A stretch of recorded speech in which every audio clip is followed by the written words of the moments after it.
जलगांव में मीडिया से बातचीत के दौरान पालक मंत्री गुलाबराव पाटिल ने धरनगांव की नई नगराध्यक्ष लीलाबाई चौधरी के पदग्रहण कार्यक्रम को लेकर अपनी सकारात्मक प्रतिक्रिया व्यक्त की और बताया कि राजनीति में प्रथम बार ऐसा हुआ होगा कि चुनाव के दूसरे दिन कोई नेत्री अपने विरोधी उम्मीदवार को आमंत्रण देने घर पहुंची हो। आगे उन्होंने कहा कि चुनाव समाप्त, विवाद समाप्त और लोकतंत्र को आगे बढ़ाना यही प्राथमिकता है। आइए सुनते हैं गुलाबराव पाटिल का सविस्तर बयान।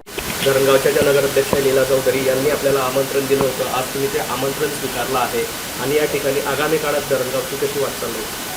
हे बघा, जवळपास धरणगावमध्ये आपण पाहिलं असेल की सेनापती आमचा पडला, पण सैन्य जिंकलं। 15 आमचे नगरसेवक आहे 23 पैकी, पण आमचा नगराध्यक्ष येऊ शकला नाही आणि ते निवडून आल्यानंतर दुसऱ्याच दिवशी मला ते भेटायला आले माझ्या घरी। मी त्यांचं यथोचित स्वागत केलं। शेवटी लोकशाहीमध्ये जो विजय असतो तो विजय असतो आणि तो कोणाचाही असो, आपण स्वागत केलं पाहिजे। मी त्यांचं माझ्या घरी आल्यानंतर स्वागत केलं।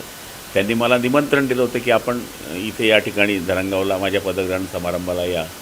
त्या ठिकाणी शिवसेनेचे त्यांचे नेते पण आलेले होते, भाजपची मंडळी होती, मी होतो, सगळेजण आम्ही त्यांच्या पदग्रहण सोहळ्याला गेलो आणि 23चे 23 नगरसेवक त्या ठिकाणी उपस्थित होते। आम्ही त्यांना ग्वाही दिलेली आहे की शेवटी तुम्हाला लोकांनी मान्य केलं आहे तर मी पण तुम्हाला मान्य केलं पाहिजे। शहराच्या विकासासाठी जी जी मदत लागेल ती पालकमंत्री म्हणून, आमदार म्हणून देण्याची जबाबदारी माझी पण आहे, ती आम्ही मदत तुम्हाला करू। राजकीय विरोध बाजूला ठेवत या ठिकाणी हे महाराष्ट्रातलं पहिलं उदाहरण आहे। एखादा उमेदवार जिंकतो आणि दुसऱ्या दिवशी तो हारलेल्या त्या माणसाच्या पालकमंत्र्याच्या घरी येऊन भेटतो। हे जिवंतपणाचं लोकशाहीचं लक्षण आहे की निवडणूक संपली, वाद संपले, विकासाकडे चाला।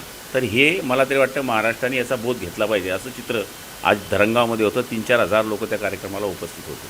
कौटुंबिक जिव्हाळा कायम ठेवणार म्हटलं दिलं। निश्चितपणाने आमचा आजपर्यंत त्यांच्याशी कौटुंबिक जिव्हाळा होता। ज्यावेळेस मी गुवाहाटी गेलो त्यानंतर त्यांनी तिकडची वाट ठेवली, आमची वाट इकडे राहिली, पण व्यक्तिगत आमचे कधी वाद झालेले नाही। आजही नाही, उद्याही होणार नाही, परवाही होणार नाही, कारण की 30-35 वर्ष आमचे त्यांच्याशी संबंध आहे।